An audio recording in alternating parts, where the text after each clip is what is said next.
اعوذ باللہ من الشیطان الرجیم بسم اللہ الرحمن الرحیم وَلَقَدْ يَسَّرْنَا الْقُرْآنَ لِلذِّكْرِ فَهَلْ مِن مُدَّكِرٍ۔ قاعدہ جو ہے نا ہم نے بذریعہ سلیٹ جو ہے بچوں کو سمجھانے کا سلسلہ شروع کیا تھا، تو حروف تہجی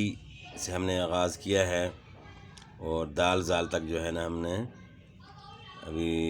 اس کا طریقہ جو ہے نا الحمدللہ سمجھ لیا ہے۔ تو اب دال اور دال سے آگے جو ہے نا ہم نے سمجھنا ہے۔ تو اگر را اور زا ہے تو اس سے پہلے دال اور دال جو ہے یہ دونوں جو ہے لکھ کر اور پھر آگے را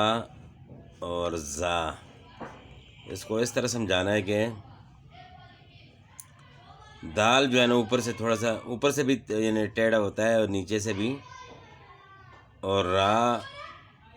جو ہے نا اوپر سے تھوڑی سیدھی آتی ہے نیچے سے ٹیڑھی ہے، یعنی بچے کو اس طریقے سے سمجھانا ہے۔ بعض بچے جو ہے نا دال زال میں دال اور را میں فرق نہیں کر سکتے، تو ان کو دال اور را کا فرق اسی طرح بتانا ہے کہ دال اوپر سے بھی اس طرح یعنی جھکا ہوا آئے گا، یعنی ٹیڑھا ہوگا، اور نیچے سے بھی جو ہے نا، اور اس کی بنسبت جو ہے نا پھر را جو ہے نا وہ اوپر سے تھوڑی سیدھی آئے گی، پھر آگے نیچے سے جو ہے نا وہ ٹیڑھی ہو جائے گی۔ تو اس طریقے سے جو ہے نا دال اور را کا جو ہے نا فرق بتانا ہے، اور اس کے بعد پھر یعنی اس کو بتانا ہے کہ دال کے اوپر نقطہ ڈال دیا تو زال بن گیا، اب را کے اوپر نقطہ ڈال دیا زا بن گئی ہے۔ اب ان دونوں کی آواز میں فرق ہے کہ دال میں زبان کی نوک سامنے والے اوپر کے دو دانت جو ہیں ان کے ساتھ زبان کا سرا لگانا ہے، نیچے دانتوں کے ساتھ زبان ٹچ نہ ہو، ذیل پڑھیں گے، ذیل ذیل۔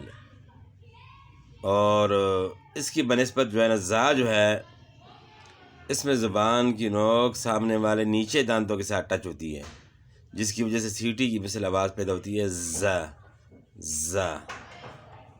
اس کو پڑھیں گے ذیل، یعنی نیچے دانتوں کے ساتھ زبان ٹچ نہیں ہوگی، سامنے والے اوپر کے دو دانت جو ہیں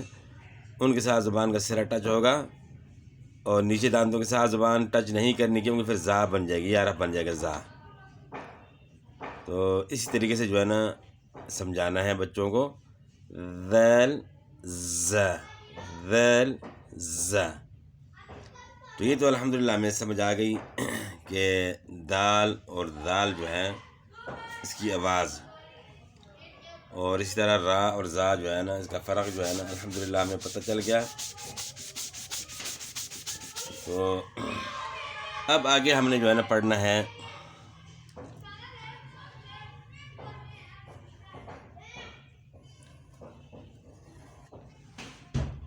سین جو ہے نا اس طرح لکھ کر جو ہے نا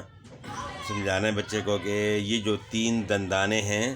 اس کو سین کہتے ہیں، اس تین دندانے والے کو سین کہتے ہیں۔ اور اس میں سیٹی کی مثل آواز میں نے جس طرح زا ہم نے پڑھی تھی، زبان کی نوک سامنے والے نیچے دانتوں کے ساتھ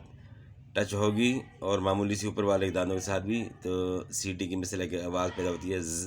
جس طرح زا ہم نے پڑھی تھی۔ تو سین بھی اس طرح ہے، سین سین۔ اچھا، اس کے بعد بچے کو بتانا ہے کہ سین کے اوپر جو ہے دو نقطے ڈال دیے تو شین بن گیا، شین کے اوپر دو نقطے ڈال دیے تو شین بن گیا، سین کے اوپر تین نقطے ڈال دیے تو شین بن گیا۔ اور شین کی آواز جو ہے وہ اس طرح ہوگی کہ منہ کے اندر آواز پھیل جائے، پست آواز کے ساتھ پڑھنا ہے، شین، سخت نہیں پڑھنا۔ اچھا، پھر تین نقطے تو سا کے اوپر بھی ہوتے ہیں، تو پھر اس طرح سے آپ نے سمجھانے بچے کو کہ یہ سا ہے، سا میں زبان کی نوک سامنے والے اوپر کے دو دانت جو ہیں ان کے کنارے کے ساتھ لگتی ہے سا سا، اور شین میں جو ہے زبان کا بیچ اوپر تالو کے ساتھ لگتا ہے شین تو ثا اور شین کا فرق بتانا ہے، کیونکہ شین کے اوپر بھی 3 نقطے ہوتے ہیں اور ثا کے اوپر بھی 3 نقطے ہوتے ہیں، تو یہ فرق بچے کو واضح کرانا ہے، اور بار بار جو ہے نا اس طرح لکھ کر جو ہے نا حروف کو آگے پیچھے کر کے جو ہے نا لکھنا ہے، تاکہ بچے کے ذہن میں جو ہے نا صحیح بیٹھ جائے۔ تو یہ الحمدللہ جو ہے سین اور شین کا جو ہے نا فرق بھی واضح ہو گیا۔ تو اب آگے پڑھتے ہیں صاد اور ضاد۔ صاد، سین کو موٹا کریں گے تو صاد ہو جائے گا، سین کو موٹا کریں گے تو صاد ہو جائے گا، یعنی زبان تالو کی طرف اٹھے گی۔ یہ آ گیا صاد، اور یہ ہے سین۔ تو سین کی آواز کو ہم نے موٹا کرنا ہے تو صاد بن جائے گا، صاد۔ سین بھی اسی جگہ سے ادا ہو رہا ہے اور صاد بھی اسی جگہ سے ادا ہو رہا ہے، فرق کیا ہے؟ سین موٹا نہیں ہو رہا، صاد موٹا ہو رہا ہے۔ تو موٹا کس طرح ہو رہا ہے؟ زبان تالو کی طرف اٹھ رہی ہے، زبان کے درمیان اوپر تالو کی طرف اٹھ رہا ہے، جس کی وجہ سے جو ہے صاد جو ہے موٹا پڑ جا رہا ہے۔ یعنی صاد کو موٹا کرنے کے لیے ہونٹ استعمال نہیں کرنے، ہونٹ اگر بھی جو استعمال ہو رہے ہیں تو غلطی ہے، زبان جو ہے نا تالو کی طرف اٹھے گی تو صاد موٹا ہوگا۔ اور پھر جو ہے نا آگے جو ہے نا بچے کو یہ سمجھانا ہے کہ ضاد جو ہے، صاد کے اوپر نقطہ ڈال دیا تو ضاد بن گیا، صاد کے اوپر جب نقطہ آ جائے گا تو وہ ضاد بن جائے گا۔ صاد اور ضاد میں یہ فرق ہے۔ اچھا، پھر اس میں فرق یہ آتا ہے، جو ادائیگی میں جو فرق آتا ہے ضاد میں، وہ ضا کے مخرج سے جو ہے نا لوگ پڑھتے ہیں،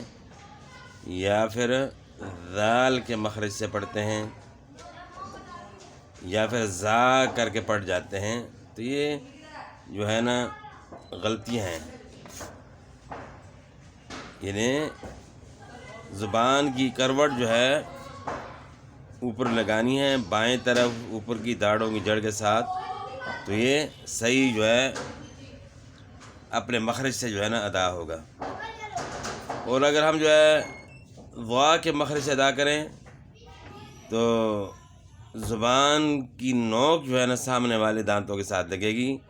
جو کہ ایک غلطی ہے۔ اسی طرح ذال میں بھی جو ہے نا زبان کی نوک سامنے والے اوپر کے دانتوں کے ساتھ لگتی ہے، اور زا میں زبان کی نوک سامنے والے نیچے کے دانتوں کے ساتھ لگتی ہے، اور معمولی سی اوپر کے دانتوں کے ساتھ بھی لگتی ہے۔ اور جبکہ ضاد میں زبان کا سرا سامنے دانتوں کے ساتھ لگانے سے بچانا ہے،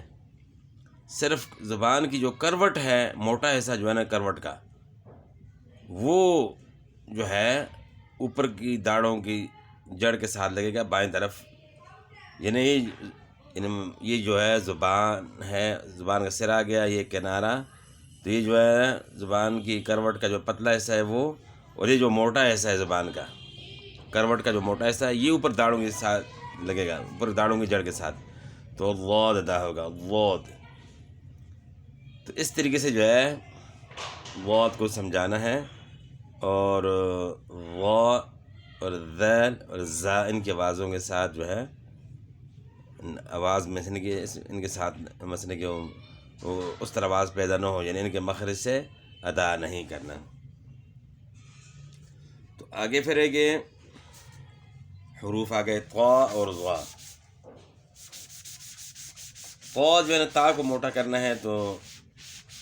طا بن جائے گی، تا کی آواز کو ہم موٹا کریں گے تو طا بن جائے گی۔ مثلا یہ کہ اب یہ تا ہے، اب اس کو موٹا کریں گے تو طا بن جائے گی، یعنی زبان تالو کی طرف اٹھائیں گے طا بن جائے گی، تا کو موٹا کریں گے طا بن جائے گی، اور ذال کو موٹا کریں گے تو غا بن جائے گی. ساتھ ہی فرق بھی بتانا ہے بچے کو کہ طا کے اوپر نقطہ ڈالیں گے تو وہ پھر غا بن جائے گی. اور یہ جو ہے نا پہلے جو ہے سواد کا جس طرح سرا ہے اسی طرح یعنی بنا کر پھر اوپر جو ہے نا الف کا ہو گیا، یہ الف ڈل گیا تو ابھی طا بن گئی. تو اس طریقے سے جو ہے نا ان کا فرق جو ہے نا واضح کرنا ہے. تو باقی انشاءاللہ جو ہے اگلی ویڈیو میں جو ہے نا طا ضا تک انشاءاللہ یہ جو ہے نا سمجھ آ گیا ہوگا. تو باقی انشاءاللہ اگلی ویڈیو میں. والسلام.